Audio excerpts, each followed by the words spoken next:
by Roshan Singh.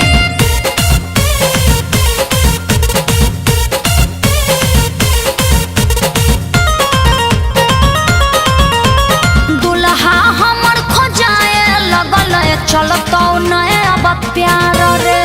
दुल्हा हमर खोजाए लगल चलतो नया प्यार रे।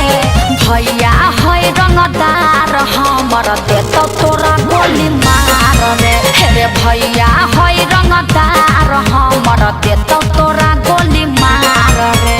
प्यार कलियो सदियों करबौ तू की रखमी याद गे। प्यार कलियो सदियों करबौ तू की रखमी याद गे। जन्मे से रंगदार होबो है ना बादा जहानाबाद गे। जन्मे से रंगदार होबो है ना बादा जहानाबाद गे।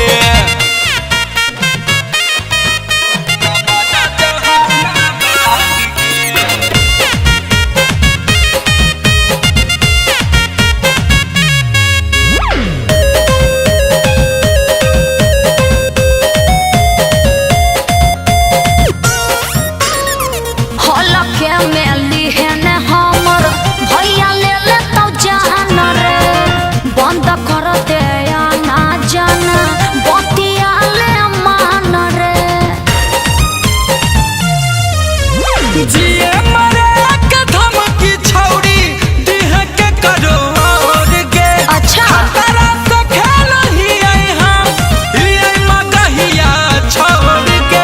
खतरा से खेलही हम हियै मगहिया छोड़ के। भैया से हमर डर है छोड़ा पूरा चिल्ला जबार रे। भैया है रंगदार हमर देतो गोली मार रे। के जन्मे से रंगदार होबो है ना बादा जहानाबाद गे।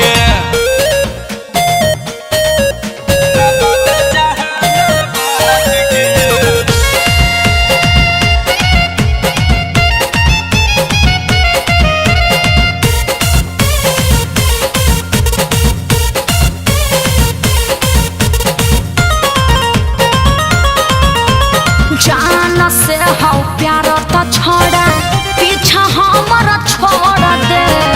हमरा से लोभ वाला ना तो रिश्ता तोड़ दे। देख लेबौ केतना हौ तोर भैया के औकात गे। जब कहमी तब अइबौ लेके हम बारात गे। जब कहमी तब अइबौ लेके हम बारात गे। अमनर बेला कुंदन सिंह बनतौ तोरे मैया के दामाद गे। जन्मे से रंगदार होबो है ना बादा जहानाबाद गे। जन्मे से रंगदार होबो है ना बादा जहानाबाद गे। अच्छा तो ठीक हो तोरे से बियाह करबो।